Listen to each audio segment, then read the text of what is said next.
Ah, there you are, Aha! Miss Walker. Good, good. Take a seat quickly. I'm impatient to start my lesson.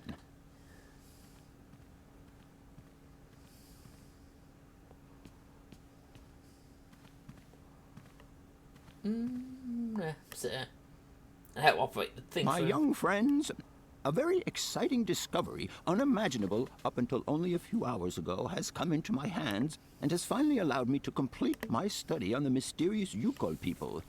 Lights, please. The Yukols are a people from the far north about whom very little is known. They live far away, very far away, on the frozen borders of Siberia.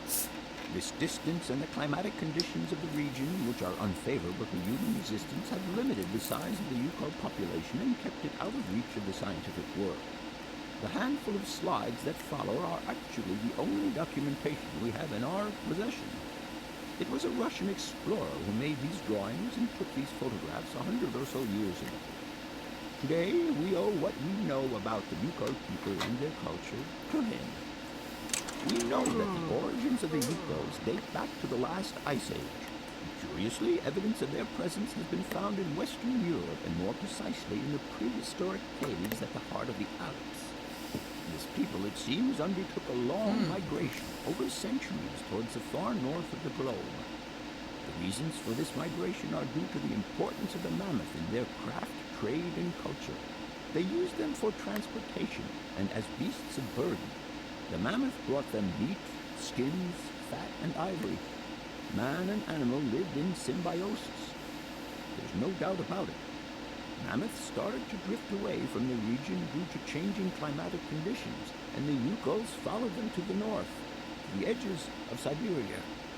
Prehistoric cave drawings, identified as Yukol in origin, first led me to the extraordinary hypothesis that the Yukols had managed to domesticate the mammoth.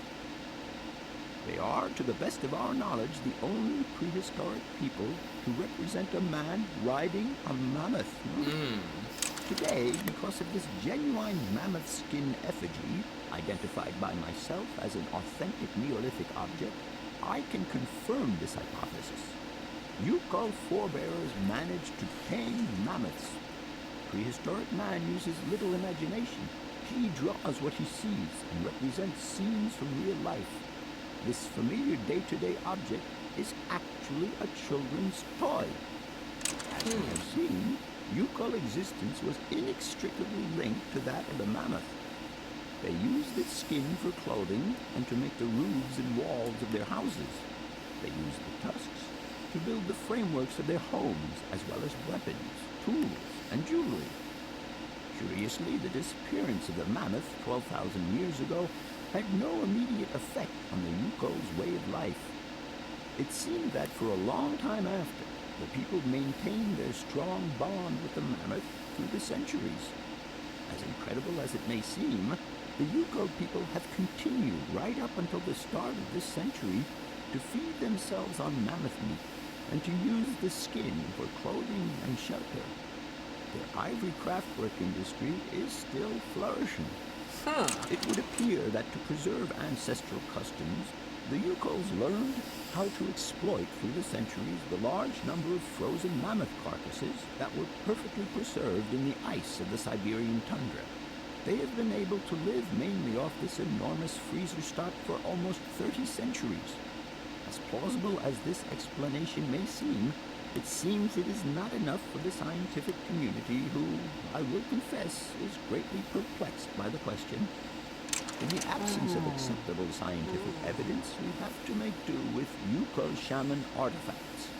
The research department that I have the honor to represent today lends no credence to the myths and legends that these tribal charlatans peddle. We have to take their stories at face value, mere tales to while away the long Siberian winter. The legend of the Siberian ice ark is a very good example. You are invited to find out for yourselves from the pamphlet that I had passed around to you. This legend would have us believe that today, somewhere on a lost island to the north of Siberia, there are living mammoths still in existence, a sort of hangover from the Ice Age. This small herd has been miraculously preserved for more than 120 centuries by the Yukol's tender care.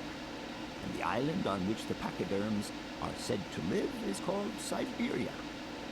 My friends, I advise you to resist the temptation you may have to believe in this pish and tish.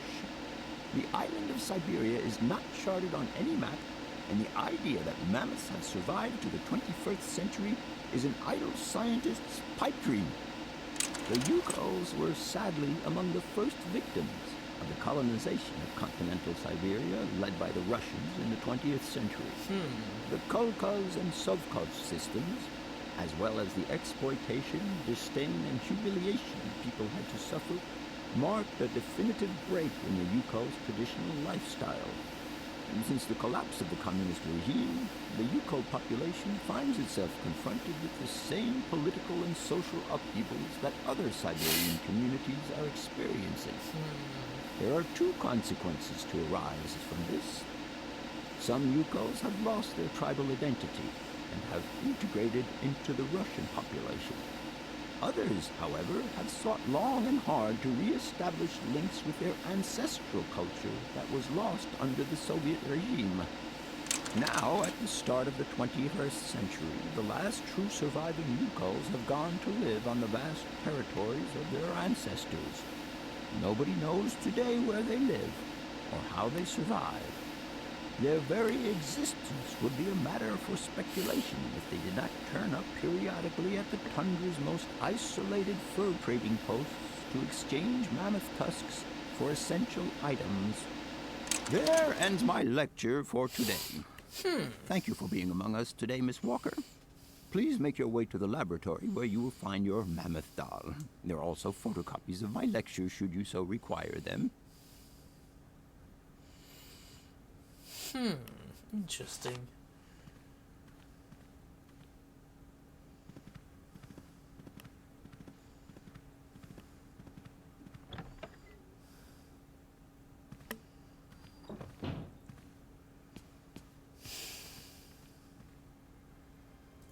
So really, this seems to be about mammoths that are still alive to this day.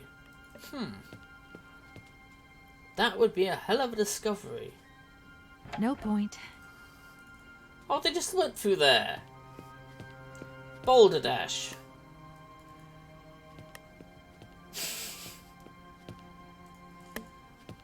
Inconceivable.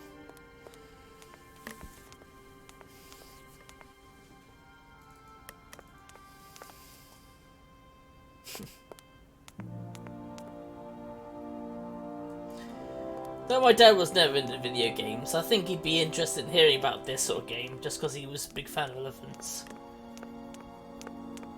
And the idea that mammoths would be still alive to this day probably definitely get his interest.